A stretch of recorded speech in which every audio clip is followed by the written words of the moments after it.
ರಾಜ್ಯ ಅವರನ್ನ, ರಾಜ್ಯ ಅಧ್ಯಕ್ಷರಾದಂತಹ ಶ್ರೀ ನಳಿನ್ ಕುಮಾರ್ ಕಟೀಲ್ ಅವರನ್ನ,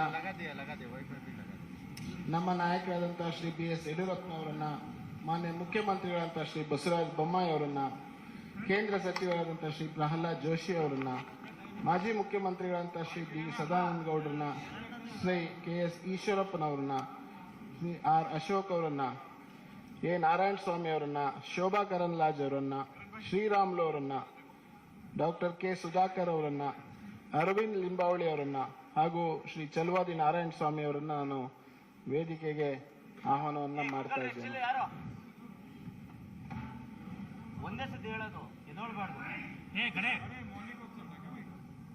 ಎಲ್ಲರಿಗೂ ನಮಸ್ಕಾರ, ಶುಭೋದಯ.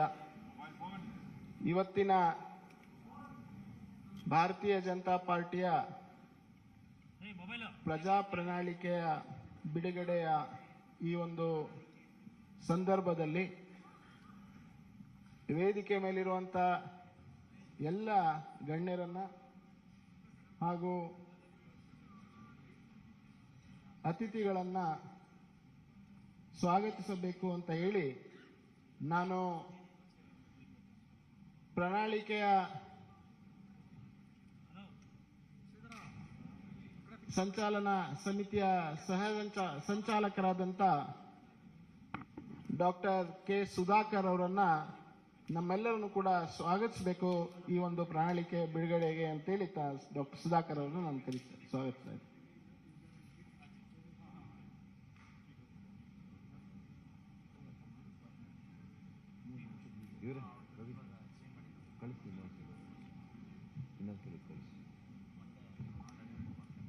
ಎಲ್ಲರಿಗೂ ನಮಸ್ಕಾರ.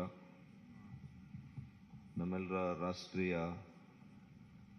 ಭಾರತೀಯ ಜನತಾ ಪಕ್ಷದ ಅಧ್ಯಕ್ಷರು ಸನ್ಮಾನ್ಯ ಶ್ರೀ JP ನಡ್ಡಾಜಿ ಅವರೇ, ನಮ್ಮ ನಾಯಕರು ಮಾನ್ಯ ಮುಖ್ಯಮಂತ್ರಿಗಳು ಶ್ರೀ ಬಸವರಾಜ ಬೊಮ್ಮಾಯಿ ಅವರೇ, ಅದೇ ರೀತಿ ನಮ್ಮ ಹಿರಿಯ ನಾಯಕರು, ನಮ್ಮ ನಿಕಟಪೂರ್ವ ಮುಖ್ಯಮಂತ್ರಿಗಳು ಆಗಿರ್ತಕ್ಕಂಥ ಶ್ರೀ BS ಯಡಿಯೂರಪ್ಪಾಜಿ ಅವರೇ, ಅದೇ ರೀತಿ ನಮ್ಮ ರಾಜ್ಯ BJPಯ ಅಧ್ಯಕ್ಷರಾಗಿರ್ತಕ್ಕಂಥ ಮಾನ್ಯ ಶ್ರೀ ನಳಿನ್ ಕುಮಾರ್ ಕಟೀಲ್ ರವರಿಗೆ ಕೂಡ ಈ ಸುದ್ದಿಗೋಷ್ಠಿಗೆ ಸ್ವಾಗತವನ್ನು ಬಯಸ್ತೇನೆ. ನಮ್ಮ ಕೇಂದ್ರ ಸಚಿವರು ನಾಯಕರು ಆಗಿರ್ತಕ್ಕಂಥ ಶ್ರೀ ಪ್ರಹ್ಲಾದ್ ಜೋಶಿ ಅವರಿಗೆ ಕೂಡ ಸ್ವಾಗತವನ್ನು ಬಯಸ್ತೇನೆ.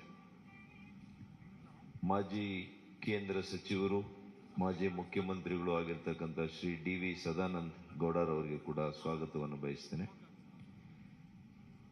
ಮಾಜಿ ಸಚಿವರು, ಹಿರಿಯ ನಾಯಕರು ಆಗಿರ್ತಕ್ಕಂಥ ಈಶ್ವರಪ್ಪನವರು, ಹಿರಿಯ ಸಚಿವರು, ಆತ್ಮೀಯರು ಆಗಿರ್ತಕ್ಕಂಥ ಶ್ರೀ R ಅಶೋಕ್ ರವರು, ಮಾನ್ಯ ಕೇಂದ್ರ ಸಚಿವರಾಗಿರ್ತಕ್ಕಂಥ ಶ್ರೀ A ನಾರಾಯಣ ಸ್ವಾಮಿ ಅವರು, ಮಾನ್ಯ ಕೇಂದ್ರ ಸಚಿವರಾಗಿರ್ತಕ್ಕಂಥ ಕುಮಾರಿ ಶೋಭಾ ಕರಂದ್ಲಾಜೆ ರವರು,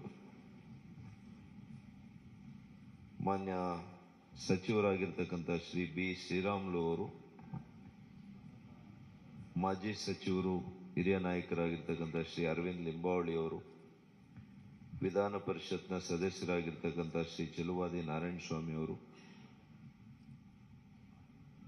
ವಿಧಾನ ಪರಿಷತ್ನ ಸದಸ್ಯರಾಗಿರ್ತಕ್ಕಂಥ KS ನವೀನ್ ಹಾಗೂ ಸಹ ಸಂಚಾಲಕರು ಈ ಪ್ರಣಾಳಿಕೆಯಲ್ಲಿ, ಅವ್ರಿಗೂ ಕೂಡ ನಾನು ಸ್ವಾಗತವನ್ನು ಬಯಸ್ತಾ, ಮತ್ತೊಬ್ಬರು ಕೇಂದ್ರ ಸಚಿವರು ಪ್ರಣಾಳಿಕೆಯಲ್ಲಿ ಬಹಳಷ್ಟು ನಮಗೆ ಸಹಕಾರವನ್ನು ನೀಡಿರ್ತಕ್ಕಂಥ ಶ್ರೀ ಭಗವಂತ್ ಖೂಬಾಜಿರವರಿಗೆ ಕೂಡ ವಿಶೇಷವಾಗಿರ್ತಕ್ಕಂಥ ಸ್ವಾಗತವನ್ನು ಬಯಸ್ತಾ, ಕೇಂದ್ರದಿಂದ ಬಂದಿರತಕ್ಕಂಥ ಅನೇಕ ಹಿರಿಯ ಮುಖಂಡಗಳು, ರಾಜ್ಯಸಭಾ ಸದಸ್ಯರುಗಳು, ಸಂಸದರು, ವಿವಿಧ ವಿಭಾಗಗಳ ಮುಖ್ಯಸ್ಥರು ಆಗಿರ್ತಕ್ಕಂಥ ಎಲ್ರಿಗೂ ಕೂಡ ಸ್ವಾಗತವನ್ನು ಬಯಸ್ತಾ, ಇವತ್ತು ಈ ಪ್ರಣಾಳಿಕೆ ಬಿಡುಗಡೆಯ ಒಂದು ಕ್ಷಣಗಣನೆ ಇರೋದ್ರಿಂದ ಇವತ್ತು ನಮ್ಮ ರಾಷ್ಟ್ರೀಯ ಅಧ್ಯಕ್ಷರು, ನಮ್ಮ ಮಾನ್ಯ ಮುಖ್ಯಮಂತ್ರಿಗಳು, ನಮ್ಮೆಲ್ಲ ನಾಯಕರುಗಳು ಕೂಡ ಇವತ್ತು ಬಿಡುಗಡೆ ಮಾಡೋರಿದ್ದಾರೆ. ಇವತ್ತು ತಾವೆಲ್ಲ ಕೂಡ ಈ ಸುದ್ದಿಗೋಷ್ಠಿಗೆ ಬಂದಿರೋದಕ್ಕೆ ಎಲ್ಲ ಮಾಧ್ಯಮ ಸ್ನೇಹಿತರಿಗೆ ನಾನು ವಿಶೇಷವಾಗಿರ್ತಕ್ಕಂಥ ಸ್ವಾಗತವನ್ನು, ಅಭಿನಂದನೆಗಳನ್ನು ಸಲ್ಲಿಸ್ತೇನೆ. ಅದೇ ರೀತಿ ಕಳೆದ ಕೆಲವು ತಿಂಗಳುಗಳಿಂದ ನಮ್ಮ ಪಕ್ಷ ಪ್ರಣಾಳಿಕೆಯನ್ನು ತಯಾರು ಮಾಡುವಾಗ ಇದು ನೈಜತೆಯಿಂದ ಕೂಡಿರಬೇಕು. ಈ ರಾಜ್ಯದ ಪ್ರತಿಯೊಬ್ಬ ವ್ಯಕ್ತಿ, ಪ್ರತಿಯೊಂದು ವಿಭಾಗದಲ್ಲಿ ಕೂಡ ಅವರ ಸಲಹೆಗಳನ್ನು ಪಡೆದು ಅವರಿಗೆ ಉಪಯೋಗ ಆಗುವಂಥ ರೀತಿಯಲ್ಲಿ ಈ ನಾಡನ್ನು ಕಟ್ಟಬೇಕು. ನವ ಕರ್ನಾಟಕದಿಂದ ನವ ಭಾರತವನ್ನು ನಿರ್ಮಾಣ ಮಾಡುವಂಥ ಆಶಯದೊಂದಿಗೆ ನಮ್ಮ ಮಾನ್ಯ ಪ್ರಧಾನಮಂತ್ರಿಗಳು ನರೇಂದ್ರ ಮೋದಿ ಅವರು ಹೇಳಿರೋ ಹಾಗೆ ಇವತ್ತು ಈ ರಾಜ್ಯವನ್ನು, ಈ ನಾಡನ್ನು ಕಟ್ಟುವಾಗ ಮುಂದಿನ 25 ವರ್ಷಗಳ ದೃಷ್ಟಿಕೋನವನ್ನು ಇಟ್ಕೊಂಡು ಯುವಕರಿಗೆ ಸಬಲೀಕರಣದ ಮೂಲಕ, ಸಮಾಜದ ಸಬಲೀಕರಣದ ಮೂಲಕ ನಮ್ಮ ಆಡಳಿತವನ್ನು ನಾವು ನೀಡಿ ಅದರ ಮೂಲಕ ಸಂಪದ್ಭರಿತ ಕರ್ನಾಟಕ ಆಗಬೇಕು ಅನ್ನುವಂಥ ವಿಚಾರದಲ್ಲಿ ನಾವು ಈ ಪ್ರಣಾಳಿಕೆಯಲ್ಲಿ ಸಿದ್ಧ ಮಾಡಿದ್ದೇವೆ. 38 ವಿವಿಧ ಕ್ಷೇತ್ರಗಳಲ್ಲಿ ಸುಮಾರು 170 ವಿಧಾನಸಭಾ ಕ್ಷೇತ್ರಗಳಲ್ಲಿ ನಾವು ಸಲಹೆ ಸಂಗ್ರಹವನ್ನು ಮಾಡಿದ್ದೇವೆ. ನಮಗೆ ಆಶ್ಚರ್ಯ ಆಯಿತು. ಇವತ್ತು ಆನ್ಲೈನ್ನಲ್ಲಿ ವೆಬ್ಸೈಟ್ನ ಮೂಲಕ 29,306 ಸಲಹೆಗಳು ನಮಗೆ ಇಲ್ಲಿವರೆಗೂ ಕೂಡ ಬಂದಿದ್ದಾವೆ. ವಾಟ್ಸ್ಆ್ಯಪ್ ಮೂಲಕ ಬಂದಿದ್ದಾವೆ, ಮಿಸ್ಡ್ ಕಾಲ್ಸ್ ಮೂಲಕ ಬಂದಿದ್ದಾವೆ. ಒಟ್ಟು 6 ಲಕ್ಷ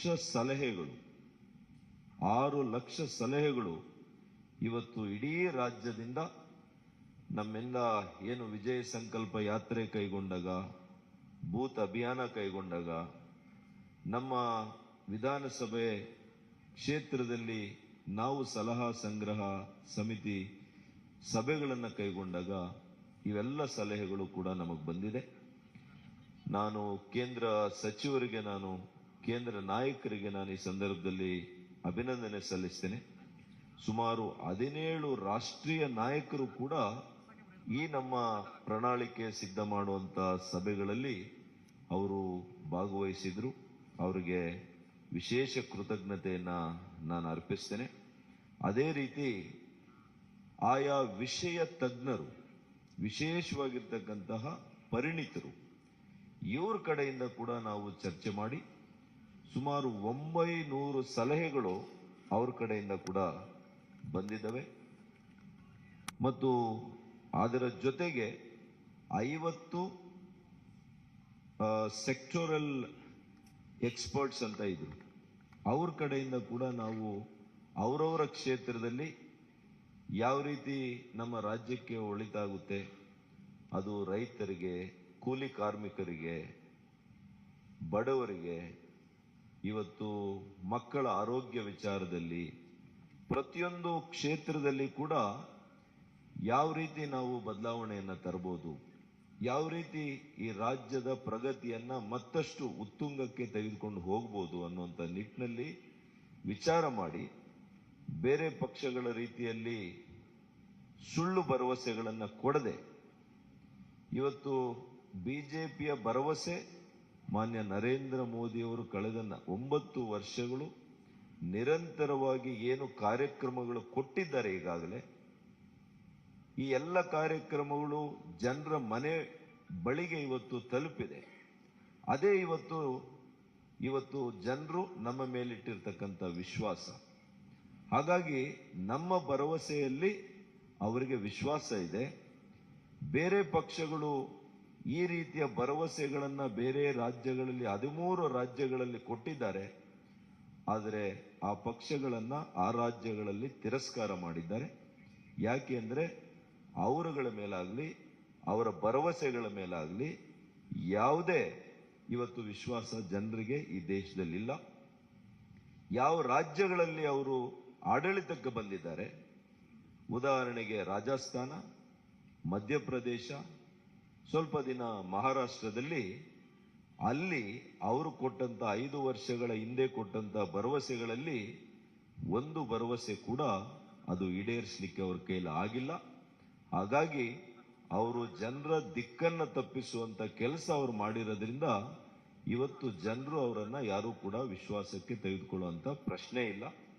ಇವತ್ತು ನಾವು ಆರೋಗ್ಯಯುಕ್ತ ನಾಡನ್ನ ಮಾಡಬೇಕು, ಸಂಪತ್ ಭರಿತ ನಾಡನ್ನ ಮಾಡಬೇಕು, ಯುವಕರಿಗೆ ಅವ್ರ ಕಾಲ ಮೇಲೆ ನಿಂತು ಆರ್ಥಿಕ ಚೈತನ್ಯ ಸಬಲೀಕರಣ ಮಾಡಬೇಕು, ಮಹಿಳೆಯರನ್ನ ಮುಖ್ಯ ವಾಹಿನಿಗೆ ತರಬೇಕು ಮತ್ತು ದಯನೀಯ ಸ್ಥಿತಿಯಲ್ಲಿರ್ತಕ್ಕಂತಹ ವಯೋವೃದ್ಧರು, ಇವತ್ತು ಅಂಗವಿಕಲರು ಮತ್ತು ಇವತ್ತು ವಿಧವೆಯರು, ಇವರಿಗೆ ವಿಶೇಷವಾಗಿರ್ತಕ್ಕಂಥ ಉತ್ತೇಜನವನ್ನ ಇವತ್ತು ನಮ್ಮ ರಾಷ್ಟ್ರೀಯ ನಾಯಕರು, ನಮ್ಮ ಅಧ್ಯಕ್ಷರು, ಮಾನ್ಯ ಮುಖ್ಯಮಂತ್ರಿಗಳು ಏನೆಲ್ಲ ಇವತ್ತು ಘೋಷಣೆಯನ್ನ ಮಾಡ್ತಾರೆ, ಇದು ನೈಜತೆಯಿಂದ ಕೂಡಿರ್ತಕ್ಕಂಥದ್ದು. ನಮ್ಮ ಆರ್ಥಿಕ ಸ್ಥಿತಿಗತಿಗಳನ್ನ ಅರ್ತಿರ್ತಕ್ಕಂಥ ಮಾನ್ಯ ಮುಖ್ಯಮಂತ್ರಿಗಳು ಇದನ್ನ ವಿಶೇಷವಾಗಿ ಗಮನವನ್ನು ಇಟ್ಟು ಕಾರ್ಯಕ್ರಮವನ್ನು ರೂಪಿಸಿದ್ದಾರೆ. ಇವತ್ತು ಮಹಿಳೆಯರಿಗೆ ಏನಿವತ್ತು ಸಿಲಿಂಡರ್ ಬೆಲೆ ಇರ್ಬೋದು, ಅದಕ್ಕೆ ಯಾವ ರೀತಿ ಅದನ್ನ ಇವತ್ತು ಮಾಡಬೇಕು ಪ್ರಣಾಳಿಕೆ ಅನ್ನುವಂಥದ್ದನ್ನ ಇದೆಲ್ಲವನ್ನು ಕೂಡ ನಾವು ಉದ್ದೇಶ ಮಾಡಿ ನಾವು ಮಾಡಿದ್ದೇವೆ. ಈಗ ಕ್ಷಣಗಣೆಯಲ್ಲಿ ತಕ್ಷಣ ನಮ್ಮ ರಾಷ್ಟ್ರೀಯ ಅಧ್ಯಕ್ಷರು ಪ್ರಣಾಳಿಕೆಯ ಮುಖ್ಯ ಅಂಶಗಳನ್ನು ಇವತ್ತು ಘೋಷಣೆ ಮಾಡ್ತಾರೆ, ಮಾನ್ಯ ಮುಖ್ಯಮಂತ್ರಿಗಳು ಘೋಷಣೆ ಮಾಡ್ತಾರೆ. ನಾನು ಈ ಪ್ರಣಾಳಿಕೆ ಸಿದ್ಧತೆ ಮಾಡೋದ್ರಲ್ಲಿ ನನ್ನ ಸಹ ಸಂಚಾಲಕರು, ನಮ್ಮ ಸಚಿವರು, ನಮ್ಮೆಲ್ಲ ಕೆಲವು ಕ್ಷೇತ್ರದ ಪರಿಣಿತರು ಕೂಡ ವಿವಿಧ ಪ್ರಕೋಷ್ಠಗಳಲ್ಲಿ ಕೆಲಸ ಮಾಡಿ ಅನುಭವ ಇರತಕ್ಕಂಥವರು ನನ್ನ ಜೊತೆ ಸುಮಾರು 16 ಜನ ಇದ್ರು. ಅವ್ರಿಗೆಲ್ರಿಗೂ ಕೂಡ ನಾನು ವಿಶೇಷವಾಗಿರ್ತಕ್ಕಂಥ ಕೃತಜ್ಞತೆಯನ್ನ, ಅಭಿನಂದನೆಯನ್ನ ಸಲ್ಲಿಸ್ತೇನೆ. ಮತ್ತು ನಮ್ಮ ಎಲ್ಲ ಹಿರಿಯ ನಾಯಕರು ನಮಗೆ ಮಾರ್ಗದರ್ಶನ, ಸಲಹೆ, ಸೂಚನೆಯನ್ನ ಕೊಟ್ಟು ಇವತ್ತು ಈ ರಾಜ್ಯದ ಪ್ರಣಾಳಿಕೆ, ಭಾರತೀಯ ಜನತಾ ಪಕ್ಷದ ಪ್ರಣಾಳಿಕೆ ಮುಂದೆ ಈ ರಾಜ್ಯವನ್ನ ಕಟ್ಟುವಂತಹ ಒಂದು ಅದ್ಭುತವಾಗಿರ್ತಕ್ಕಂಥ ಪ್ರಣಾಳಿಕೆ ಆಗುತ್ತೆ.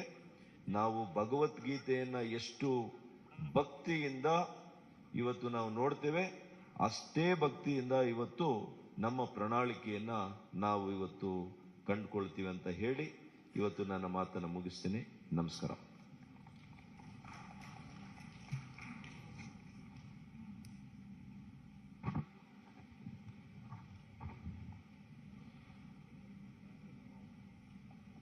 ಈಗ ನಾನು ನಮ್ಮ ರಾಷ್ಟ್ರೀಯ ಅಧ್ಯಕ್ಷ ಆದಂಥ ಸನ್ಮಾನ್ಯ ಶ್ರೀ JP ನಡ್ಡಾಜಿ ಅವರನ್ನ ನಮ್ಮ ಪ್ರಣಾಳಿಕೆಯನ್ನ, ಪ್ರಜಾ ಪ್ರಣಾಳಿಕೆಯನ್ನ ಬಿಡುಗಡೆಯನ್ನ ಮಾಡಬೇಕು ಮತ್ತು ವೇದಿಕೆ ಮೇಲಿರುವಂಥ ನಮ್ಮ ಎಲ್ಲ ನಾಯಕರುಗಳು ಕೂಡ ತಮ್ಮ ಮುಂದಿರುವಂಥ ಪ್ರಣಾಳಿಕೆಯನ್ನ ಬಿಡುಗಡೆ ಮಾಡಬೇಕು ಅಂತೇಳಿ ನಾನು ಅವರೆಲ್ಲರಲ್ಲಿ ವಿನಂತಿಯನ್ನು ಮಾಡ್ತೀನಿ.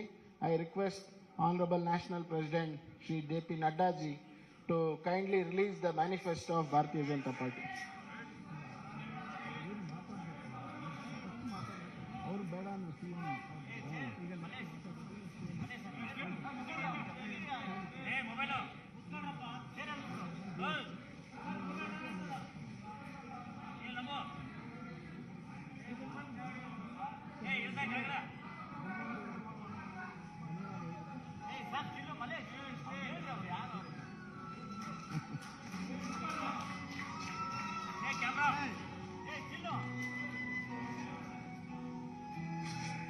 ಸರಿ ಸರ್.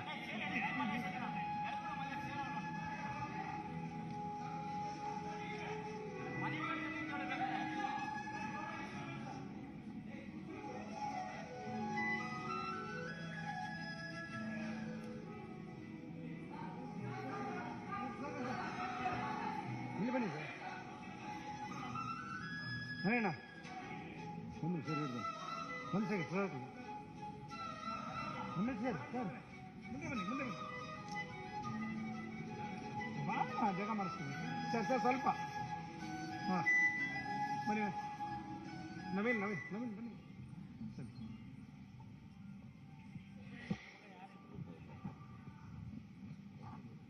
ಪ್ರಣಾಳಿಕೆಯ ಬಿಡುಗಡೆಯನ್ನು ಮಾಡಿದಂಥ ಎಲ್ಲ ನಮ್ಮ ನಾಯಕರಿಗೆ, ಮಾನ್ಯ ರಾಷ್ಟ್ರೀಯ ಅಧ್ಯಕ್ಷರಿಗೆ ಧನ್ಯವಾದಗಳನ್ನು ತಿಳಿಸ್ತಾ, ಈಗ ತಮ್ಮೆಲ್ಲರೂ ಉದ್ದೇಶಿಸಿ ಮಾನ್ಯ ಮುಖ್ಯಮಂತ್ರಿಗಳಾದಂಥ ಶ್ರೀ ಬಸವರಾಜ ಬೊಮ್ಮಾಯಿ ಅವರು ಉದ್ದೇಶಿಸಿ ಮಾತನಾಡಬೇಕು ಅಂತೇಳಿ ವಿನಂತಿಯನ್ನು ಮಾಡ್ತೇನೆ.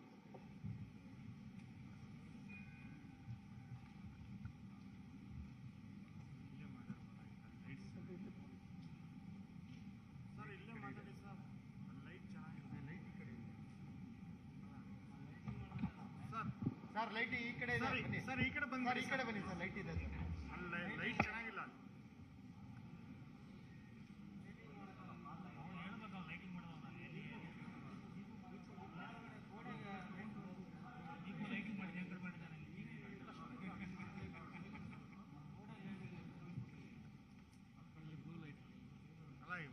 ಲೈಟ್ ಆದ್ರೂ ಇದೆಯಲ್ಲ ನಮ್ಮೆಲ್ಲರ ನಾಯಕರು, ರಾಷ್ಟ್ರೀಯ ಭಾರತೀಯ ಜನತಾ ಪಕ್ಷದ ಅಧ್ಯಕ್ಷರಾದಂಥ ಸನ್ಮಾನ್ಯ ಶ್ರೀ JP ನಡ್ಡಾಜಿಯವರೇ, ರಾಜ್ಯದ ಭಾರತೀಯ ಜನತಾ ಪಕ್ಷದ ಅಧ್ಯಕ್ಷರಾದಂಥ ನಳಿನ್ ಕುಮಾರ್ ಕಟೀಲ್ ಅವರೇ, ನಮ್ಮೆಲ್ಲರ ಹಿರಿಯ ನೆಚ್ಚಿನ ನಾಯಕರಾದಂಥ ಶ್ರೀ BS ಯಡಿಯೂರಪ್ಪಜಿಯವರೇ, ಹಾಗೂ ಮಾಜಿ ಮುಖ್ಯಮಂತ್ರಿಗಳಾದಂಥ ಸದಾನಂದ ಗೌಡಜಿಯವರೇ, ಹಾಗೂ ನಮ್ಮ ಕ್ಯಾಂಪೇನ್ ಕಮಿಟಿಯ ಅಧ್ಯಕ್ಷರಾದಂಥ ಶ್ರೀಮತಿ ಶೋಭಾ ಕರಂದ್ಲಾಜೆಯವರೇ,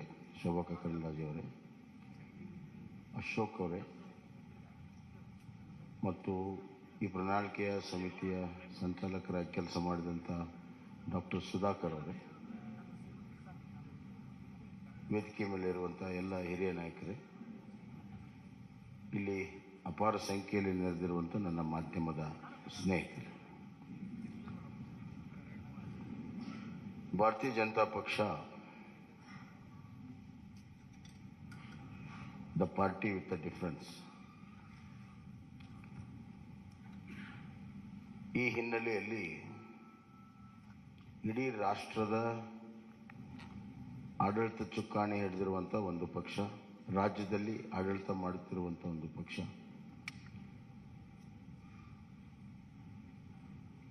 ರಾಷ್ಟ್ರದ ರಾಜಕಾರಣದಲ್ಲಿ ಭಾರತೀಯ ಜನತಾ ಪಕ್ಷ ಬಹಳ ದಿಕ್ಕಸೂಚಿಯ ಪಾತ್ರವನ್ನು ಆಡ್ತಾ ಇದೆ. ಇಂಥ ಒಂದು ಸಂದರ್ಭದಲ್ಲಿ ನಮಗೆ ದೇಶವನ್ನು ಗಮನದಲ್ಲಿಟ್ಕೊಂಡು, ರಾಜ್ಯವನ್ನು ಗಮನದಲ್ಲಿಟ್ಕೊಂಡು ಇವತ್ತು ನಾವು ಪ್ರಣಾಳಿಕೆಯನ್ನು ಮಾಡಬೇಕಾಗುತ್ತೆ ಮತ್ತು ಆಡಳಿತವನ್ನು ಕೂಡ ನಾವು ಮಾಡಬೇಕಾಗುತ್ತೆ. We believe in strong state that will lead to a strong center. ಅತ್ಯಂತ ಪ್ರಬಲವಾಗಿರುವಂಥ ರಾಜ್ಯಗಳ ಒಕ್ಕೂಟವೇ ಪ್ರಬಲ ರಾಷ್ಟ್ರ ಆಗಕ್ಕೆ ಸಾಧ್ಯ ಅನ್ನುವಂಥದ್ದು. ಹೀಗಾಗಿ ಕರ್ನಾಟಕದ ಅಭಿವೃದ್ಧಿ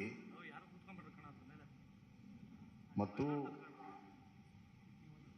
ಕರ್ನಾಟಕದಲ್ಲಿರುವಂಥ ಆಡಳಿತದ ವ್ಯವಸ್ಥೆ, ಸಾಮಾಜಿಕ ವ್ಯವಸ್ಥೆ ರಾಜ್ಯದ ಮೇಲೆ ಅಷ್ಟೇ ಅಲ್ಲ, ರಾಷ್ಟ್ರದ ಮೇಲೂ ಕೂಡ ಪರಿಣಾಮ ಬೀರ್ತವೆ ಅಂತ ನಾನು ಭಾವಿಸಿ ಪ್ರಜಾ ಪ್ರಣಾಳಿಕೆಯನ್ನು ನಾವು ಮಾಡಿದ್ದೇವೆ. ಪ್ರಜಾ ಪ್ರಣಾಳಿಕೆ ಅಂದರೆ ಪೀಪಲ್ಸ್ ಮ್ಯಾನಿಫೆಸ್ಟೋ. ಇದು ಒಂದು ರೀತಿಯಲ್ಲಿ ನಮ್ಮ ಡಾಕ್ಟರ್ ಸುಧಾಕರ್ ಅವರ ನೇತೃತ್ವದಲ್ಲಿ ಒಂದು ಒಳ್ಳೆಯ ತಂಡ ಕಳೆದ 3 ತಿಂಗಳಿಂದ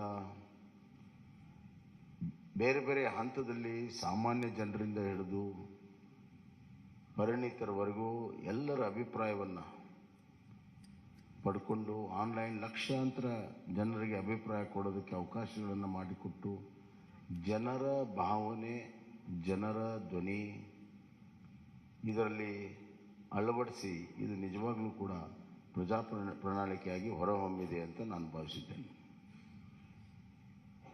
ಒಂದು ಪ್ರಣಾಳಿಕೆ ಇದೊಂದು ರಾಜ್ಯ ಸರ್ಕಾರಕ್ಕೆ ಮುಂದೆ ನಡೆಯುವಂಥ ದಾರಿ ಮತ್ತು ದಿಕ್ಕನ್ನು ತೋರಿಸುವಂಥದ್ದು. ಈ ಮಧ್ಯೆ ಹಲವಾರು ಪ್ರಮುಖ ಘಟನೆಗಳು ನಡೆದಾಗ ಅದರ ತಕ್ಕ ಹಾಗೆ ಆಡಳಿತವನ್ನು ಕೂಡ ನಾವು ಮಾಡಬೇಕಾಗ್ತದೆ. ಉದಾಹರಣೆಗೆ ಕಳೆದ ಬಾರಿ 2018ರ ಚುನಾವಣೆ ಪೂರ್ವದ ಪ್ರಣಾಳಿಕೆಯ ಸಂದರ್ಭದಲ್ಲಿ ಯಾರೂ ಕೂಡ ಕೋವಿಡನ್ನು ನಿರೀಕ್ಷೆ ಮಾಡಿರಲಿಲ್ಲ. ಸುಮಾರು 2 ವರ್ಷ ಕೋವಿಡಿನ ನಿರ್ವಹಣೆ, ಆರ್ಥಿಕ ಕುಸಿತ, ಈ ಮಧ್ಯೆ ಕೇವಲ ಆರ್ಥಿಕ ಕುಸಿತ ಅಷ್ಟೇ ಅಲ್ಲ, ಜನರ ಜೀವನ ಅಸ್ತವ್ಯಸ್ತ, ಇವುಗಳನ್ನು ನಿಭಾಯಿಸುವುದು ನಮ್ಮ ಪ್ರಾಮುಖ್ಯತೆ ಆಗಿತ್ತು. ಹೀಗಾಗಿ ಈ ಬಾರಿ ಆ ಎಲ್ಲ ಅನುಭವಗಳನ್ನು ಇಲ್ಲಿ ಕ್ರೋಢೀಕರಿಸಿ ನಾವು ಇವತ್ತು ಪ್ರಜಾ ಪ್ರಣಾಳಿಕೆಯನ್ನು ಮಾಡಿದ್ದೇವೆ. ಇದರಲ್ಲಿ ನಾವು ಕೃಷಿಗೆ ಬಹಳಷ್ಟು ಒತ್ತನ್ನು ಇವತ್ತು ನಾವು ಕೊಟ್ಟಿದ್ದೇವೆ. ಕೃಷಿ ನಮ್ಮ ಪ್ರಮುಖವಾಗಿರುವಂಥ ಒಂದು ಚಟುವಟಿಕೆ, ಆರ್ಥಿಕವಾಗಿರೋ ಚಟುವಟಿಕೆ, ಅತಿ ಹೆಚ್ಚು ಜನರ ತೊಡಗಿಸಿಕೊಂಡಿರುವಂಥ ಒಂದು ಚಟುವಟಿಕೆ. ಹೀಗಾಗಿ ಇವತ್ತು ಕಿಸಾನ್ ಸನ್ಮಾನ್ ಯೋಜನೆಯಿಂದ ಹಿಡಿದು ರೈತ ವಿದ್ಯಾನಿಧಿವರೆಗೂ ಹಲವಾರು ಕೃಷಿ ಯೋಜನೆಗಳನ್ನು ಈಗಾಗಲೇ ನಾವು ಮಾಡಿದ್ದೇವೆ ಮತ್ತು ನಮ್ಮ ಬಜೆಟ್ನಲ್ಲಿಯೂ ಕೂಡ ಕೃಷಿಗೆ ಭಾಳಷ್ಟು ಒತ್ತನ್ನು ಕೊಟ್ಟಿದ್ದೇವೆ. ಶೂನ್ಯ ಬಡ್ಡಿ ಸಾಲವನ್ನು 5 ಲಕ್ಷಕ್ಕೆ ಏರಿಸುವಂಥದ್ದು, ಆವರ್ತ ನಿಧಿ 3600ಕ್ಕೆ ಏರಿಸಿರುವಂಥದ್ದು, ಆಪತ್ಕಾಲದಲ್ಲಿ ರೈತರ ಬೆಳೆದಂಥ ಬೆಳೆಗಳನ್ನು ಖರೀದಿ ಮಾಡಲು, ಮತ್ತು ಇದಲ್ಲದೆ ರೈತರ ವೈಯಕ್ತಿಕವಾಗಿರುವಂಥ ಇನ್ಶೂರೆನ್ಸನ್ನು ಮಾಡಿರುವಂಥದ್ದು, ರೈತರಿಗೆ ಬೀಜ ಗೊಬ್ಬರ ಕೊಡಲು ಸೀಸನ್ಗಿಂತ ಮುಂಚೆ 10,000 ರೂಪಾಯಿ ಕೊಡುವಂಥದ್ದು ಈಗಾಗಲೇ ಬಜೆಟಲ್ಲಿ ಕೂಡ ನಾವು ಘೋಷಣೆಯನ್ನು ಮಾಡಿದ್ದೇವೆ. ಇದಲ್ಲದೆ ಮುಂದಿನ 5 ವರ್ಷದಲ್ಲಿ ನಾವು 1,000 ಕೃಷಿ ಉತ್ಪಾದನಾ ಕೇಂದ್ರಗಳನ್ನು, ಅದರಲ್ಲಿ ಮೀನು ಕೃಷಿ ಉತ್ಪಾದನಾ ಕೇಂದ್ರ ಸಮೇತವಾಗಿ 1,000 ಕೇಂದ್ರಗಳನ್ನು ತೆರೆಯುವಂಥದ್ದು ಮತ್ತು ನಮ್ಮ ನೀರಾವರಿ ಯೋಜನೆಗಳನ್ನು ಪೂರ್ಣ ಮಾಡುವಂಥ ಒಂದು ಸಂಕಲ್ಪ. ಅದಲ್ಲದೆ ಇವತ್ತು ಒಂದು ಆಪತ್ಕಾಲೀನ ಒಂದು ದೊಡ್ಡ ನಿಧಿಯನ್ನು ಸ್ಥಾಪನೆ ಮಾಡಬೇಕನ್ನುವಂಥ ಒಂದು ದೂರದೃಷ್ಟಿಯ ಮಹತ್ವಾಕಾಂಕ್ಷೆಯ ನಮ್ಮ ಅಗ್ರೋ ಫಂಡನ್ನು ಕ್ರಿಯೇಟ್ ಮಾಡುವಂಥದ್ದು ಮತ್ತು ಸಪ್ಲೈ ಚೈನ್ಗಳನ್ನು ಒದಗಿಸುವಂಥದ್ದು. ಅಲ್ಲದೆ ಸಿರಿಧಾನ್ಯಕ್ಕೆ ಹೆಚ್ಚು ಈಗಾಗಲೇ ನಮ್ಮ ರಾಷ್ಟ್ರೀಯ ಮಟ್ಟದಲ್ಲಿ ನಮ್ಮ ಪಕ್ಷ ಮತ್ತು ಸರ್ಕಾರ ನರೇಂದ್ರ ಮೋದಿಜಿಯವರು ಸಿರಿಧಾನ್ಯಕ್ಕೆ ಒತ್ತನ್ನು ಕೊಟ್ಟಿದ್ದಾರೆ. ಸಿರಿಧಾನ್ಯ ಉತ್ಪಾದನೆಗೆ ಅತಿ ಹೆಚ್ಚು ಮಹತ್ವವನ್ನು ಕೊಡುವಂಥ ಕೆಲಸವನ್ನು ಇವತ್ತು ನಾವು ಮಾಡ್ತಾಯಿದ್ದೇವೆ. ಸಾವಯವ ಕೃಷಿಗೆ ಒತ್ತನ್ನು ಕೊಡುವಂಥದ್ದು ಕೂಡ ಈಗಾಗಲೇ ಮಾಡಿದ್ದೇವೆ. ಹೈನುಗಾರಿಕೆ, ಮೀನುಗಾರಿಕೆಗೆ ನಾವು ಇವತ್ತು ಭಾಳ ಮಹತ್ವವನ್ನು ಕೊಟ್ಟಿದ್ದೇವೆ. ಸಾಮಾಜಿಕವಾಗಿ ಬಡವರ ಕಲ್ಯಾಣಕ್ಕಾಗಿ ನಾವು ಭಾಳಷ್ಟು ಮಹತ್ವವನ್ನು ಕೊಟ್ಟಿದ್ದೇವೆ. ಸಬ್ಕೆ ಸಾಥ್ ಸಬ್ಕಾ ವಿಕಾಸ್, ಸಬ್ಕಾ ವಿಶ್ವಾಸ್ ಮತ್ತು ಸಬ್ಕಾ ಪ್ರಯಾಸ್ ಅಂತ ಏನು ಪ್ರಧಾನಮಂತ್ರಿಗಳು ಹೇಳಿದ್ದಾರೆ, ಆ ನಿಟ್ಟಿನಲ್ಲಿ ಇವತ್ತು ಬಡವರಿಗಾಗಿ ವಿಶೇಷವಾಗಿರುವಂಥ ಒಂದು ಕಾರ್ಯಕ್ರಮವನ್ನು ಕೊಟ್ಟಿದ್ದೇವೆ. ಅದರಲ್ಲಿ ಪ್ರಮುಖವಾಗಿ ಇವತ್ತು ನಾವು ನಗರ ಪ್ರದೇಶದಲ್ಲಿ 5 ಲಕ್ಷ ಮನೆ, ಗ್ರಾಮೀಣ ಪ್ರದೇಶದಲ್ಲಿ 10 ಲಕ್ಷ ಮನೆ, ಪರ್ ಯೂನಿಟ್ ಕಾಸ್ಟ್ ಮನೆಯದು 5 ಲಕ್ಷ ರೂಪಾಯಿಗೆ ಏರಿಸಿದ್ದೇವೆ. 2 ಲಕ್ಷದಿಂದ 5 ಲಕ್ಷ ರೂಪಾಯಿಗೆ ಈಗಾಗಲೇ ಇದೆ, ಅದನ್ನು 5 ಲಕ್ಷ ರೂಪಾಯಿಗೆ ಏರಿಸಿದ್ದೇವೆ. ಎರಡನೇದಾಗಿ ಈ ಪೋಷಣಾ ಯೋಜನೆಯಲ್ಲಿ BPL ಕುಟುಂಬಗಳಿಗೆ ಪ್ರತಿದಿನ ಅರ್ಧ ಲೀಟರ್ ನಂದಿನಿ ಹಾಲನ್ನು ಕೊಡುವಂಥದ್ದು. ಇದು 5 kg ಅಕ್ಕಿ ಏನು ಕೊಡ್ತಾ ಇದ್ದೇವೆ, ಅದರ ಜೊತೆಗೆ ಇನ್ನು 5 kg ಸಿರಿಧಾನ್ಯವನ್ನು ಕೊಡ್ತಾ ಇದ್ದೀವಿ. ಅಂದರೆ ಒಟ್ಟು 10 kg ನಾವು ಪಡಿತರ ವ್ಯವಸ್ಥೆಯಲ್ಲಿ ಕೊಡ್ತೀವಿ. 5 kg ಅಕ್ಕಿ, 5 kg ಸಿರಿಧಾನ್ಯ ಒಟ್ಟು 10 kg. ಅದರ ಜೊತೆಗೆ ಇವತ್ತು ನಾವು ಪೋಷಣ ಇದರಲ್ಲಿ ಅರ್ಧ ಲೀಟರ್ ನಂದಿನಿ ಹಾಲನ್ನು ಪ್ರತಿ BPL ಕುಟುಂಬಕ್ಕೆ ಪ್ರತಿ ದಿವಸ ಕೊಡುವಂಥ ವ್ಯವಸ್ಥೆಯನ್ನು ನಾವು ಮಾಡ್ತೇವೆ. ಮತ್ತು ಇದು ಅನ್ನ ಮತ್ತು ಸಿರಿಧಾನ್ಯ ಒಳಗೊಂಡಿರುವಂಥ ಪಡಿತರ ಕಿಟ್ ಇರ್ತದೆ. ಆರೋಗ್ಯಕರವಾದಂಥ ಆಹಾರ ಕೊಡೋದು ಬಹಳ ಮುಖ್ಯ. ಇಲ್ಲಿ ಘೋಷಣೆಗೋಸ್ಕರ ಘೋಷಣೆ ಅಥವಾ ಚುನಾವಣೆಗೋಸ್ಕರ ಘೋಷಣೆ ಮಾಡುವಂಥದ್ದಿಲ್ಲ. ನಾವು ಅದಕ್ಕೆ ಪೈಪೋಟಿ ಇಲ್ಲ. ಸಮತೋಲನದ ಆಹಾರ ಕೊಡೋ ಸಲುವಾಗಿ ಈ ಒಂದು ಕೆಲಸ ಕಾರ್ಯಗಳನ್ನು ನಾವು ಮಾಡಿದ್ದೇವೆ ಅನ್ನುವಂಥ ಮಾತನ್ನು ನಾನು ಹೇಳಕ್ಕೆ ಇಚ್ಛೆಪಡ್ತೇನೆ. ಮತ್ತು ಪ್ರತಿ ಮನೆಗೆ 5 ಲಕ್ಷ ರೂಪಾಯಿ ನೆಟ್ ಕಾಸ್ಟ್ ಈಗಾಗಲೇ ಹೇಳ್ತೀನಿ. ಆರೋಗ್ಯದಲ್ಲಿ ನಾವು ಆಯುಷ್ಮಾನ್ ಭಾರತ ಕರ್ನಾಟಕ ಯೋಜನೆ ಅಡಿಯಲ್ಲಿ ಪ್ರತಿ BPL ಕುಟುಂಬಕ್ಕೆ ವರ್ಷಕ್ಕೆ 10 ಲಕ್ಷ ಪ್ರತಿ BPL ಕುಟುಂಬಕ್ಕೆ ವಿಮಾ ಮೊತ್ತವನ್ನು 5 ಲಕ್ಷದಿಂದ ಹೆಚ್ಚಿಸುತ್ತೇವೆ. ಈಗಾಗಲೇ ಆಯುಷ್ಮಾನ್ ಕಾರ್ಡ್ನಲ್ಲಿ 5 ಲಕ್ಷ ರೂಪಾಯಿ ಇದೆ, ಲಿಮಿಟು 5 ಲಕ್ಷ ರೂಪಾಯಿ ಇದೆ ಇನ್ಶೂರೆನ್ಸ್ದು. ಅದನ್ನು 10 ಲಕ್ಷ ರೂಪಾಯಿಗೆ ನಾವು ಏರಿಸ್ತಾ ಇದ್ದೇವೆ. ಅಂದರೆ ನಮ್ಮ ಕರ್ನಾಟಕ ಸರ್ಕಾರ ಅದಕ್ಕೆ 5 ಲಕ್ಷ ರೂಪಾಯಿ ಅಷ್ಟು ಇನ್ಶೂರೆನ್ಸ್ಗೆ ಮೊತ್ತವನ್ನು ಕೊಡ್ತೀವಿ ಅಂತ. ಹೀಗೆ ಹಲವಾರು ಯೋಜನೆಗಳನ್ನು ಇವತ್ತು ನಾವು ಮಾಡಿದ್ದೇವೆ. ಹಿರಿಯ ನಾಗರಿಕರಿಗೆ ಆರೋಗ್ಯ ತಪಾಸಣೆ ಮಾಡುವಂಥದ್ದು, ಮಿಷನ್ ಸ್ವಾಸ್ಥ್ಯ ಕರ್ನಾಟಕ ಮತ್ತು ಎಲ್ಲ ತಾಲೂಕುಗಳಲ್ಲಿ ಕಿಮೋಥೆರಪಿ ಡಯಾಲಿಸಿಸ್ ಸೇವೆ ಸಿಗುವಂಥದ್ದು ಈಗೆಲ್ಲ ತಾಲೂಕಿನಲ್ಲಿಲ್ಲ. ಬರುವಂಥ ದಿನಗಳಲ್ಲಿ ಕಿಮೋಥೆರಪಿ ಮತ್ತು ಡಯಾಲಿಸಿಸ್ ಮಾಡುವಂಥದ್ದು. ಶಿಕ್ಷಣಕ್ಕೆ ಭಾಳಷ್ಟು ಒತ್ತನ್ನು ನಾವು ಕೊಟ್ಟಿದ್ದೇವೆ. NEP ಈಗಾಗಲೇ ಕರ್ನಾಟಕ ಮೊದಲನೇ ರಾಜ್ಯ ಇದೆ ಅದನ್ನು ಅಳವಡಿಸಿರುವಂಥದ್ದು. NEP ಇದರಲ್ಲಿ ನಾವು ಶಿಕ್ಷಣಕ್ಕೆ GSDPಯ 6% ನಮ್ಮ ಅನುದಾನ ಬರುವಂಥ ದಿನಗಳಲ್ಲಿ ಇರ್ತದೆ ಅನ್ನುವಂಥ ಮಾತನ್ನು ಈ ಸಂದರ್ಭದಲ್ಲಿ ಹೇಳಕ್ಕೆ ಇಚ್ಛೆಪಡ್ತೇನೆ. ಎಲ್ಲ ವಿವರಗಳು ಇಲ್ಲಿ ಪ್ರಕಟವಾಗಿದ್ದಾವೆ, ಎಲ್ಲವನ್ನು ನಾನೇ ಹೇಳಬೇಕಂತಿಲ್ಲ. ಆದರೆ ಇದು ಜನರಿಂದ ಜನರಿಗೋಸ್ಕರ ಜನಪರವಾಗಿರುವಂಥ ಪ್ರಜಾಪ್ರಣಾಳಿಕೆಯನ್ನು ನಾವು ಮಾಡಿದ್ದೇವೆ. ಬರುವಂಥ ದಿನಗಳಲ್ಲಿ ಕಲ್ಯಾಣ ಕರ್ನಾಟಕ ಆಗಬೇಕಾದ್ರೆ ಒಂದು ಕುಟುಂಬ ಶಿಕ್ಷಣ, ಆರೋಗ್ಯ, ಉದ್ಯೋಗ, ಸಂತೋಷವಾಗಿರುವಂಥ ಗಮನದಲ್ಲಿಟ್ಟುಕೊಂಡು ಹಲವಾರು ಯೋಜನೆಗಳನ್ನು ಮಾಡಿದ್ದೇವೆ. ಇದರ ಜೊತೆಗೆ ಆರ್ಥಿಕವಾಗಿ ಎಕನಾಮಿಕಲಿ ಕರ್ನಾಟಕವನ್ನು ಒಂದು ವೈಬ್ರೆಂಟ್ ಸ್ಟೇಟ್ ಮಾಡಬೇಕನ್ನುವಂಥದ್ದು ಕೂಡ ನಾವು ತೀರ್ಮಾನ ಮಾಡಿದ್ದೇವೆ. ಪ್ರಧಾನಮಂತ್ರಿಗಳ $1 trillion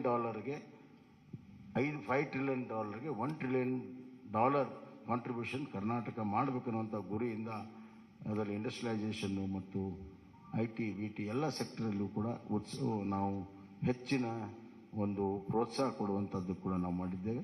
so economical infrastructure, social infrastructure and taking care of the vulnerable section, SC, ST, poor people, women, youth, hige, and ultimately the farmer is a very important factor in this growth engine. 1% growth in agriculture leads to 4% growth in manufacturing and 10% in service sector. We believe in it and we have worked out this. ಆದ್ದರಿಂದ ಇದೊಂದು ಪ್ರಜಾಪ್ರಣಾಳಿಕೆ ಜನ ಸ್ವೀಕಾರ ಮಾಡ್ತಾರೆ, BJPಗೆ ಬೆಂಬಲವನ್ನು ಕೊಡ್ತಾರೆ, ಮತ್ತೆ BJPಗೆ ಸರ್ಕಾರ ಮಾಡುವಂಥ ಅವಕಾಶವನ್ನು ಕರ್ನಾಟಕದಲ್ಲಿ ಸಂಪೂರ್ಣ ಬಹುಮತದಿಂದ ಕೊಡ್ತಾರೆ ಅಂತ ವಿಶ್ವಾಸವನ್ನು ವ್ಯಕ್ತಪಡಿಸಿ ನನ್ನ ಮಾತನ್ನು ಮುಗಿಸ್ತೇನೆ. ಸನ್ಮಾನ್ಯ ಮುಖ್ಯಮಂತ್ರಿಗೆ ಧನ್ಯವಾದಗಳನ್ನು ಹೇಳ್ತಾ ಈಗ ನಮ್ಮೆಲ್ಲರೂ ಉದ್ದೇಶಿಸಿ ಸನ್ಮಾನ್ಯ BS ಯಡಿಯೂರಪ್ಪಾಜಿ ಅವರು ನಮ್ಮೆಲ್ಲರೂ ಉದ್ದೇಶಿಸಿ ಮಾತನಾಡಬೇಕು ಅಂತ ವಿನಂತಿ. ಅವರೇ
ಸನ್ಮಾನ್ಯ ರಾಷ್ಟ್ರೀಯ ಅಧ್ಯಕ್ಷರಾದಂಥ ಜೆ.ಪಿ. ನಡ್ಡಾಜಿಯವರೇ, ಮಾನ್ಯ ನಳಿನ್ ಕುಮಾರ್ ಕಟೀಲ್ ಅವರೇ, ಪ್ರಹ್ಲಾದ್ ಜೋಶಿ ಅವರೇ, ಆರ್ ಅಶೋಕ್ ಅವರೇ, ಮಾನ್ಯ ಸುಧಾಕರ್ ಅವರೇ, ಶೋಭಾ ಕರಂದ್ಲಾಜೆ ಅವರೇ, ಅರವಿಂದ್ ಲಿಂಬಾವಣಿ ಅವರೇ, ಭಗವಂತ್ ಕೋಬಾ ಅವರೇ, ಚೆಲುವಾದಿ ನಾರಾಯಣ ಸ್ವಾಮಿ ಅವರೇ, ಎಲ್ಲ ಮಾಧ್ಯಮದ ಮಿತ್ರರೇ, ಬಹುಶಃ ಈಗಾಗಲೇ ಮುಖ್ಯಮಂತ್ರಿಗಳು ತಿಳಿಸಿದಂತೆ ಅತ್ಯಂತ ಒಳ್ಳೆಯ ಒಂದು ಬಿಜೆಪಿ ಪ್ರಜಾ ಪ್ರಣಾಳಿಕೆಯನ್ನು ಇವತ್ತು ಬಿಡುಗಡೆ ಮಾಡಿದ್ದೇವೆ. ಎಲ್ಲ ವರ್ಗದ ಜನರಿಗೆ ಅನುಕೂಲ ಆಗೋ ರೀತಿಯಲ್ಲಿ ರೈತರ, ಮಹಿಳೆಯರ ಸಬಲೀಕರಣವನ್ನು ಕಣ್ಮುಂದೆ ಇಟ್ಕೊಂಡು ಈ ಬಡ್ಜೆಟನ್ನು, ಈ ಒಂದು ಪ್ರಜಾ ಪ್ರಣಾಳಿಕೆಯನ್ನು ಬಿಡುಗಡೆ ಮಾಡಿದ್ದೇವೆ. ರಾಜ್ಯದ ಉದ್ದಗಲಕ್ಕೆ ಇದರ ಮಾಹಿತಿಯನ್ನು ತಿಳಿಸೋದ್ರ ಮೂಲಕ ಮತ್ತೊಮ್ಮೆ ಕರ್ನಾಟಕದಲ್ಲಿ ಬಿಜೆಪಿ 125-130 ಸೀಟನ್ನು ಗೆದ್ದು ಸರ್ಕಾರವನ್ನು ರಚನೆ ಮಾಡುವಂಥದ್ದು ನಿಶ್ಚಿತ. ಆ ದಿಕ್ಕಿನಲ್ಲಿ ಈ ಬಿಜೆಪಿ ಪ್ರಜಾ ಪ್ರಣಾಳಿಕೆ ತುಂಬ ಅನುಕೂಲಕರವಾಗಿದೆ. ಇದೆಲ್ಲವನ್ನ ಜನರಿಗೆ ಮನವರಿಕೆ ಮಾಡುವಂಥ ದೊಡ್ಡ ಜವಾಬ್ದಾರಿ ನಮ್ಮ ಕಾರ್ಯಕರ್ತರ ಮೇಲಿದೆ. ಅದನ್ನು ಮಾಡಿ ಈ ಬಾರಿ ದೊಡ್ಡ ಒಂದು ಅಂತರದಲ್ಲಿ ನಾವು ಬಿಜೆಪಿಯನ್ನು ಗೆಲ್ಲಿಸಿ, ನಾನು ಹೇಳ್ತಾ ಇರ್ತೇನೆ ಯಾವಾಗಲೂ, ಸೂರ್ಯಚಂದ್ರ ಇರೋದೆಷ್ಟು ಸತ್ಯನೋ ಅಷ್ಟೇ ಸತ್ಯ. ಬಿಜೆಪಿ ಮತ್ತೊಮ್ಮೆ ಕರ್ನಾಟಕದಲ್ಲಿ 125-130 ಸೀಟನ್ನು ಗೆದ್ದು ಅಧಿಕಾರಕ್ಕೆ ಬರುವಂಥದ್ದು ನಿಶ್ಚಿತ. ಅದಕ್ಕೆ ಪೂರಕವಾದಂಥ ಬಿಜೆಪಿ ಪ್ರಜಾ ಪ್ರಣಾಳಿಕೆಯನ್ನು ಜನ ಸ್ವಾಗತ ಮಾಡ್ತಾರೆ. ಎಲ್ಲ ವರ್ಗದ ಜನರ ಕಣ್ಮುಂದೆ ಇಟ್ಕೊಂಡು ಈ ಪ್ರಣಾಳಿಕೆಯನ್ನು ಬಿಡುಗಡೆ ಮಾಡಿದ್ದೇವೆ. ಇದನ್ನು ಜನ ಸ್ವೀಕಾರ ಮಾಡ್ತಾರೆ ಅಂತ ಹೇಳೋ ವಿಶ್ವಾಸ ನನಗಿದೆ. ರಾಜ್ಯದ ಉದ್ದಗಲಕ್ಕೆ ಈ ಪ್ರವಾಸ ಮಾಡುವಂಥ ಸಂದರ್ಭದಲ್ಲಿ ಇಲ್ಲಿರುವಂಥ ನಮ್ಮ ಪ್ರಣಾಳಿಕೆಯ ಪ್ರಮುಖ ವಿಷಯಗಳನ್ನು ಜನರಿಗೆ ಮನವರಿಕೆ ಮಾಡುವಂಥ ಪ್ರಯತ್ನವನ್ನು ಮಾಡ್ತೇವೆ. ಧನ್ಯವಾದ. ನಮಸ್ಕಾರ.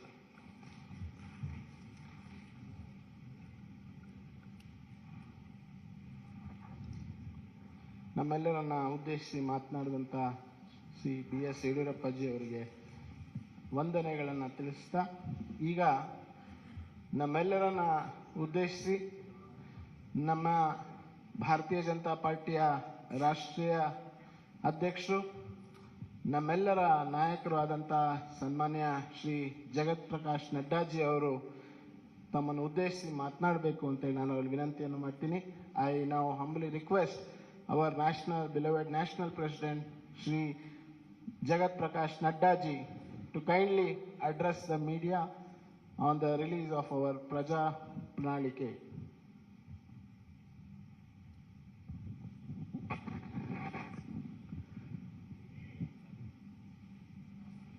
Our very senior leader and the member of the BJP National Parliamentary Board and ex-Chief Minister of Karnataka, respected B.S. Yediyurappa-ji, our very dynamic Chief Minister who is leading the state, Shri Basavaraj Bommai-ji, our very active and people and workers-friendly President, Shri Nalin Katil-ji, our Minister in the central government, and my colleague in the Lok Sabha, Shri Prahlad Joshi ji, my senior colleague, ex-Chief Minister and an ex-Minister in the Government of India, Shri Sadanand Gauraji, Minister in the Government of India and the Chairman of the Campaign Committee, Kumari Shobha Karnataka ji, Shri Ashwat Narayan Swamiji, Shri Bhagwat Kubaji, Shri K. Sudhakar ji, Arvind Limbawali ji, Narayan Swamiji, K.S. Naveen ji, senior members on the dais, and the friends from the media, print media and electronic media. It is indeed a matter of great opportunity for me. A few minutes back, I got the opportunity to release the manifesto of the Bharatiya Janata Party for the ensuing elections in Karnataka. First of all, as my colleague Sudhakarji said, that this manifesto has not been formulated, drafted, or the content has not been created in any air-conditioned room. A due exercise has been done, and after a great amount of toil and perseverance by our workers, who visited every nook and corner of the state, got the suggestions, and connected to the thousands of households that this content has been created, which is in the form of this manifesto. Here I would also like to remind you that when Yediyurappa ji took over and later on Mr. Bommai continued, and when the baton was handed over to him, I can say that the Bharatiya Janata Party government converted the calamity into an opportunity. The pandemic of COVID-19, the floods, all that was converted into an opportunity. And if I speak in Hindi, I'll say, आपदा को अवसर में बदलने का काम येदियुरप्पा जी और बोम्मई जी ने किया. And because of that, we can say that now Karnataka is reaching a 1 trillion economy that we have to understand. One thing more I would like to say here is about the 6 years of the Indian National Congress misrule, where the good work done by Bharatiya Janata Party was a great setback because of the reverse gear government of Siddaramaiah, which ruled the state. We should also remember that during Siddaramaiah's regime, it was the looting of the natural resources, it was letting the criminal and antisocial elements run amok, and appeasing a certain section of the society only to consolidate their vote bank and playing the politics of vote bank. When I talk about the reverse gear government, we remember 2014 to 2019, where all the good policies of Prime Minister Modi's government was brought to halt in Karnataka. And that was a black day when the Karnataka saw. Here I would like to explain in detail also, because you will say that I'm giving a very passing sweeping statement. But it is not a passing sweeping statement. I would like to give you and quantify my contention which I am saying. And when I say so, I will say tab or ab. Then and now, we have to understand the difference. And utilizing the opportunity, I would like to make it very clear that when Prime Minister Modi had asked about the Pradhan Mantri Kisan Samman Nidhi, where the people of Karnataka were to get the benefit of it, the Siddaramaiah government sent the names, and the number of the names of the Kisan and the farmer was on record 1717. This is called halting the development. This is called using the brakes and becoming an obstacle between the people and the government of India for the good policies which is being pursued by Prime Minister Modi. And here I would like to also suggest you that now, when Yediyurappa ji came to the power, and later on the baton was handed over to Mr. Bommai, 15,000 crores have been spent for 54 lakh farmers, where 6,000 is being given in Pradhan Mantri Kisan Samman Nidhi, and 4,000 is given as a top-up by Bommai government, by Yediyurappa government, and 10,000 rupees is given to 54 lakh farmers of Karnataka. This is a classic example of double engine government. If I talk about Yashasvi scheme, which was started by my very senior leader, whom we are very proud of, Mr. Yediyurappa, that Yashasvi scheme was scrapped by Congress party. And in 2018, the insurance scheme was scrapped, and it was only revived by the Bharatiya Janata Party government, and it ensured a registration of 32 lakh farmers. So we have to understand, what do we mean by double engine? If we have got double engine, there is a trouble engine. We are there for development, they are for the reverse gear. We are there to give the pace to the development. They are there to put brakes to the development. That we have to understand. If I talk about the Bhagya Lakshmi Yojana, it was for a secure future of the girl child, and giving 3,000 rupees annual fixed deposit in their name. Almost 3 lakh beneficiaries, women were there, 3 lakh children were there. And when the Congress government came, that is the Siddaramaia's most anti-people government came, then the Bhagya Lakshmi scheme was reduced to 65,000. And when again Yediyurappa ji came to power and Bommai ji came to power, now I am happy to share with you that almost 3 lakh children are insured under Bhagya Lakshmi Yojana. This change has taken place. If I talk about foreign direct investment, I am happy to share with you, when I say that it's a 1 trillion economy Karnataka is reaching, I would also like to share that Karnataka is now, under the leadership of Yediyurappa ji and Bommai ji, is now where the foreign direct investment is, Karnataka is number 1 in foreign direct investment. And in Congress regime, it was 1,75,000 lakh crores, and now it is 3,21,000 lakh crores. That we have to understand.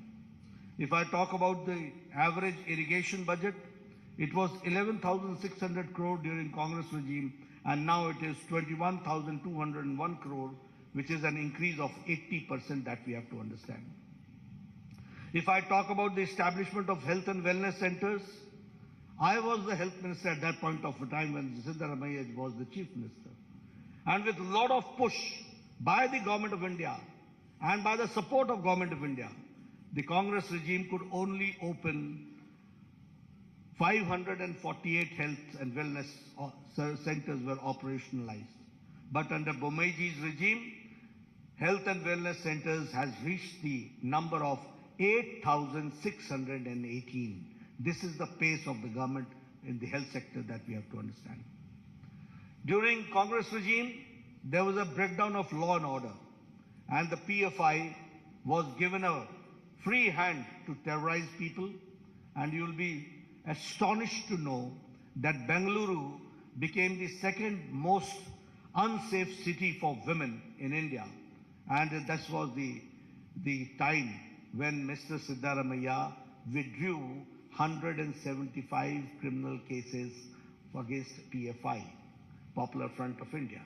But when BJP came, PFI was banned, NIA was given a free hand, and 41,000 security cameras were installed across the city, enhancing women's safety. I'm giving you the statistics, the data, which says that how we are working and how we want to bring the change. When I talk about the double engine, we are delivering best without rest, and the achievements of the government of India and government of Karnataka I would like to share with you. Bommai ji started this Raita Vidya Yojana, and 725 crore worth scholarship of 11 lakh children were given to farmers' sons, landless, to the farmers, to the landless, to the laborers, to the weavers, to the fishermen, to the cab drivers, to the auto rickshaw drivers under the scheme of Vidya Nidhi scheme, which is Vidya Nidhi Yojana. If I talk about the development, as Mr. Bombay had talked about, that the farmers are getting 10,000 per year, in which 15,000 crores is being directly transferred to the Kisan, 6,000 from the Government of India, 4,000 from the Government of Karnataka, which comes to 10,000 rupees per year, that we have to understand. The revolutionary changes have taken place. We have talked about the economic nyaya, justice, economic justice, and now we are talking about the social justice. It was a long pending demand, but it was under Chief Minister Bomeji that the SC got the reservation, scheduled caste got the reservation enhanced from 15% to 17%, 2% enhanced. And the ST got from 3% to 7% and 4% was enhanced. The Vokalingas reservation was enhanced by 2%. The Lingayats reservation was enhanced by 2% under the 2D category and the Vokalingas in the 2C categories. And here I would like to say, justice to all, appeasement to none. And so the unconstitutional reservation given to minorities was repealed. This we have to understand. And the double engine government delivered justice to the long pending issues. I'm talking about the long pending issues, which no government had the audacity to even touch these issues. They ignored it once for all. But when BJP government came, we tried to resolve, and the Upper Bhadra lift irrigation project, which was allocated the first installment of 5,300 crores and by the union budget. And the same way, Kalasa Banduri project, the state budget gave 1,000 crores. And if I talk about the Upper Krishna phase 3, 5,000 crores were given and were allocated. The same way, expedited the Bengaluru suburban railway pending for 40 years, for 4 decades, and 15,000 crores for it was allocated. The same way, the long pending 3,526 unrecorded Lambani Tandas and Kurba Hatis were declared as new revenue villages, and they were given the Hak Patras, which we call as the Haku Patras, and 1,75,000 beneficiaries have benefited out of it. This I'm talking how the long pending, long standing demands have been meted out, that I'm sharing with you. The same way, the 5,000 crore rupees were given to KKRDB in the state budget in this year 2023-24 for formed Kittur Kannada Development Authority. And after Modi government introduced the national education policy in 2020, I would like to share with you that the Karnataka government and the education department, in implementing the national education policy, is number 1, that we have to understand. The same way, 1 IIT, 4 medical colleges, 7 medical universities, and 2 triple ITs have also been established in the state of Karnataka. If I talk about the Arogyakara Karnataka, the best state in the country, by establishing 8,618 health and wellness centers. 270 sanctioned Namma clinics have started functioning, including 108 in the Bengaluru itself. If I talk about, which Bomeji also talked about, is about the 1,38,000 Ayushman Bharat Arogya Karnataka have been issued. Here you see the Ayushman Bharat and the Arogya Karnataka, both together have taken care of the common man, that we have to understand, and 37 lakh poor people have availed this facility. If I talk about the super specialty, you will be astonished to note that the super specialty hospital in Kumta, multi-specialty hospital in Sirsi, 8 super specialty blocks costing 150 crore in Karnataka, Institute of Medical Sciences, Hubli, and critical care blocks in Kolar, in Bagalkot, in Yadgiri, in Gadak, in Chikmagaluru, Ramnagra, Vijayanagara, and Doda Balapura has been established. That we have to understand. If I talk about the Karnataka, which attracted 3.21 lakh, as I said, in the FDI, foreign direct investment. I would like to share with you how things work and how governments work. It was in 2008 that the Shimoga airport, the foundation stone was laid. And in 2013, when Sitaramaiah came, it was full brakes were applied. From 2013 to 2019, not even one brick was put in Shimoga airport. And in 2019 to 2023, only in a short span of 4 years, Shimoga airport was dedicated to the people of Karnataka. That we have to understand. If I talk about the airports, certainly I would like to share with you that the Kalaburgi airport is operational, and now 6 airports are being constructed. The same way, Tumkur, Chitradurga, Davangere railway line, Bagalkot, Kudachi and Gadagwadi railway line are expedited. Historic increase in railway budget has been 9 times. That we have to again understand the development part has taken place. The Vande Bharat train, which started in South India from Mysuru, Bangalore to Chennai, is again a very classical example of the development of modern India and the connectivity which we are certainly going to witness, which we have certainly witnessed. We have also, I would like to share here, that we have talked about infrastructure, we have talked about health, we have talked about education, we have talked about social justice, we have talked about economic development, but here we have also taken care of historic steps to protect and revive the glorious culture of Karnataka and the Kannadigas. And for that, Anti-Cow Slaughter Act was passed in 2021. Anti-conversion law was passed in 2022. Undertaking comprehensive development of Anjanadri Hill, which is the birthplace of Anjaneya Swami, Shri Anjaneya Swami, 100 crore has been allocated for it.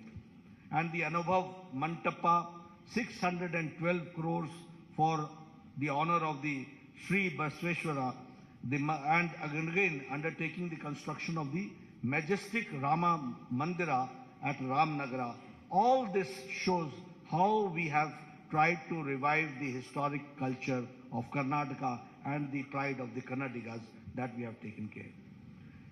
Now, introducing the manifesto, coming to the manifesto, you'll say that I've gone a long way only to give you the background. What does the seriousness of a manifesto means? Why I've elaborated and elucidated all these points in detail? Because you should understand that how governments work, who are the people behind putting the brakes in the development of Karnataka, who are the people who have who shed their crocodile tears and the reality is something different. Who are the people who are anti-Karnataka and Kannadiga? That we have to understand. And that is why I elucidated with facts and with data in front of you. But when I introduce this manifesto, which is, as we call it, as the Praja Ya BJP Ya Praja Pranalike, which means it is a people's manifesto. And when I say that it is Pranalike, the people's manifesto, it is built on the solid foundation of development. It is a manifestation of the double-engine government, how the double-engine government works. This manifesto is futuristic and is a vision document which fulfills the Prime Minister Modi ji's vision of Viksit Bharat, developed India. And the same way, which also shows the prosperity and the Naya Karnataka during the Amrit Kal in the next 25 years. So this is the foundation which we have taken care in this manifesto. Here I would also like to share with you that the manifesto is different from the Congress, which talks about guarantees, which has an outdated warranty.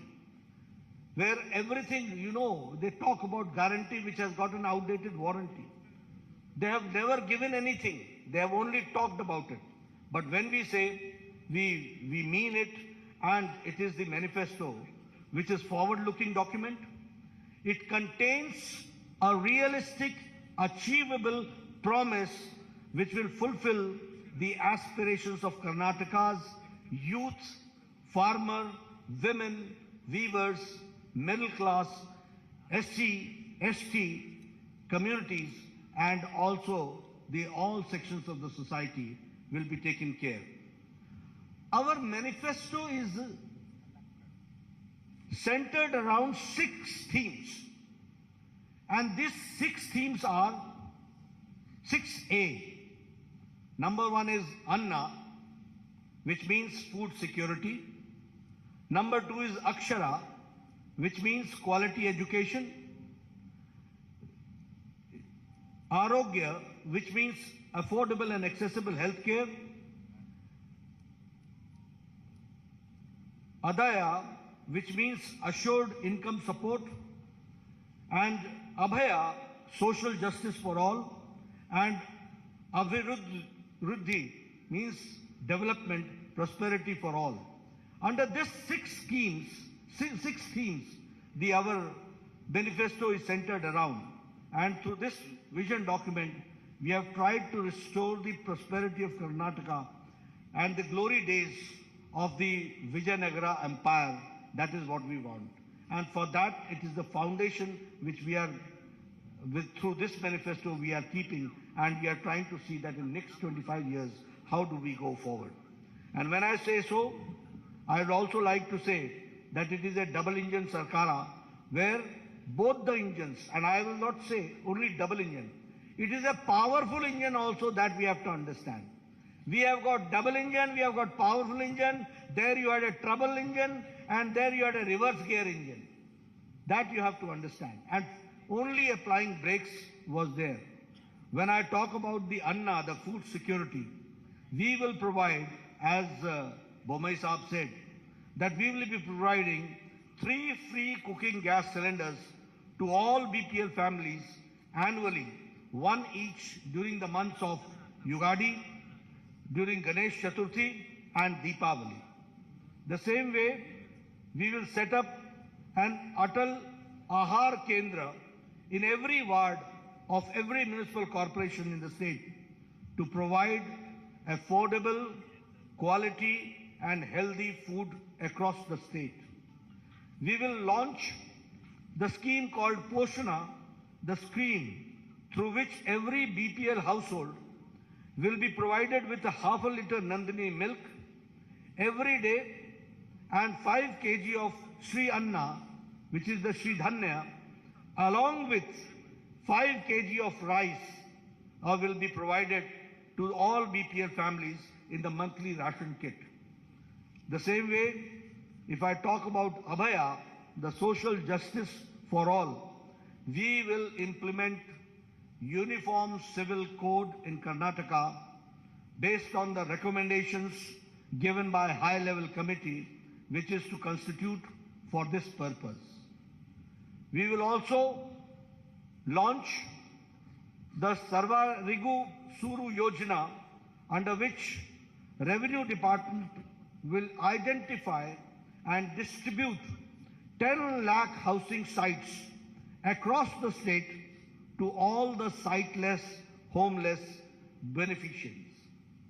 We will also launch the Onake Obava Samajik Nyaya Nidhi, a scheme through which we will provide a matching grant, a deposit of 10,000 on 5-year fixed deposit made under the scheme for women of SC and ST households. Under this scheme of social justice, we will improve the ease of living of the apartment residents in Bengaluru and elsewhere by constituting a Karnataka Residents Welfare Consultative Committee to reform the Karnataka Apartment Ownership Act of 1972 and to modernize the grievance redressal mechanism. If I talk about the Akshara, the third main pillar and the theme, which is the quality education, we will introduce Vishweshwaraya Vidya Yojana, under which state government will partner with individuals and with institutions for holistic upgradation of the government schools and to make them top class standards. We will launch a Samanvaya scheme which will, in collaboration with SMEs and ITIs, and generate dynamic ecosystem of education and employment for all talented young professionals. We will provide a career support to all aspirational youth for providing financial incentives for students to pursue their coaching in IAS, in KS, in banking and in government jobs. As far as the Arogya is concerned, which we call as the affordable and accessible healthcare, we will strengthen the public healthcare infrastructure through Mission Swasthya Karnataka by establishing one Namma clinic equipped with diagnostic facilities in every ward of municipal corporation. Additionally, we will provide a free and annual master health checkup for senior citizens.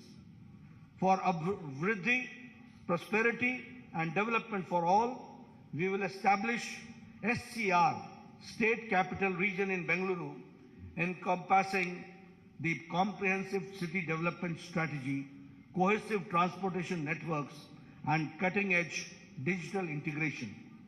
Transform Karnataka into a premier hub. Electric vehicles will be given their full support, and by setting up charging stations supporting 1,000 startups, we will be supporting 1,000 startups for converting and also converting BMTC buses into fully electric buses and creating EV city outside the Bengaluru. We will set up 30,000 crore for K Agriculture Fund to establish micro cold storage facilities, agro processing units in all Gram Panchayats, undertake modernization and digitization of APMCs, accelerate farm mechanization, establish 5 new agro-industry clusters and 3 new food processing parks supported by 1,000 strong FPOs. As far as the Adaya is concerned, assured income support, we will allocate 1,500 crore to develop Kalyan Circuit, Banwasi Circuit, Parshurama Circuit, Kaveri Circuit, and Gangapura Corridor to transform Karnataka into India's most favored tourist destination. We'll also broaden the scope of the production-linked incentive scheme by incorporating a comprehensive plan that encompasses logistics, industrial clusters, connectivity, and export facilities, generating 10 lakh manufacturing jobs beyond Bengaluru, outside Bengaluru. I'm not talking about Bangalore, but outside in the rural areas that we are going to do. We'll see to it that Karnataka's rich culture and the land of culture is fully enriched and supported by the government schemes. Friends, these are the 6 themes under which we have tried to see to it that all schemes are taken and undertaken and developed. I would also like to share with you that we will be undertaking the Jan Sevaks program, where we will be appointing 10 youths across 5,000 Gram Panchayats, 5 youth at every ward in corporations, in youth for every ward in city municipal corporations, and in municipalities, for effective implementation of state and central scheme programs. That is what we are going to do. So friends, I have tried to be comprehensive, and under the 6 themes, I have tried to see to it what we'll do for the income generation, what we'll do for social justice, what we'll do for education, what we'll do for health, and what we'll do for the common man to come forward and to empower the common man and the women. That we have tried to share with you. The manifesto's details are there. Later on, you will go through it, and your questions are we'll take. Thank you very much for giving me a patient hearing.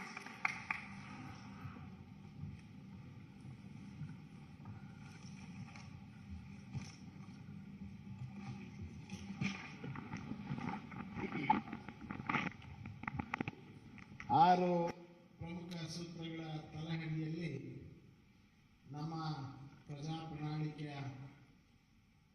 ಇವತ್ತು ಬಿಡುಗಡೆಯನ್ನು ಮಾಡಿ ನಮ್ಮೆಲ್ಲರನ್ನ ಉದ್ದೇಶಿಸಿ ಮಾತನಾಡಿದಂಥ ನಮ್ಮ ರಾಷ್ಟ್ರೀಯ ಅಧ್ಯಕ್ಷರಾದಂಥ ಸನ್ಮಾನ್ಯ Shri JP ನಡ್ಡಾಜಿ ಅವರಿಗೆ ನಾನು ಧನ್ಯವಾದಗಳನ್ನು ಸಮರ್ಪಣೆಯನ್ನು ಮಾಡಿ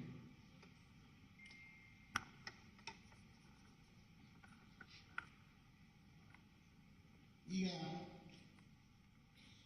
2 ಪ್ರಶ್ನೆಗಳನ್ನು ಕೇಳೋದಕ್ಕೆ ಈಗ ಅವಕಾಶ ರಾಷ್ಟ್ರೀಯ ಅಧ್ಯಕ್ಷತೆಗೆ, ತದನಂತರ ಒಂದು ಪೂರ್ಣ ಪ್ರಮಾಣದ ಪತ್ರಿಕಾಗೋಷ್ಠಿಯನ್ನು ಡಾಕ್ಟರ್ ಸುಧಾಕರ್ ಅವರು, ಶೋಭಾ ಕರಂದ್ಲಾಜೆ ಅವರು, ನಾರಾಯಣ ಸ್ವಾಮಿ ಅವರು, ಭಗವಂತ ಖೂಬಾ ಅವರು ನಡೆಸಿ ತಮ್ಮೆಲ್ಲರ ಪ್ರಶ್ನೆಗಳಿಗೆ ಉತ್ತರವನ್ನು ಕೊಡಲಿದ್ದಾರೆ. ರಾಷ್ಟ್ರೀಯ ಅಧ್ಯಕ್ಷರ ಮುಂದಿನ ಕಾರ್ಯಕ್ರಮಕ್ಕೆ ಅವರು ತೆರಳುವಂಥ ಸಮಯದ ಅಭಾವದ ಕಾರಣಕ್ಕೋಸ್ಕರ 2 ಪ್ರಶ್ನೆಗಳನ್ನು ನಾನು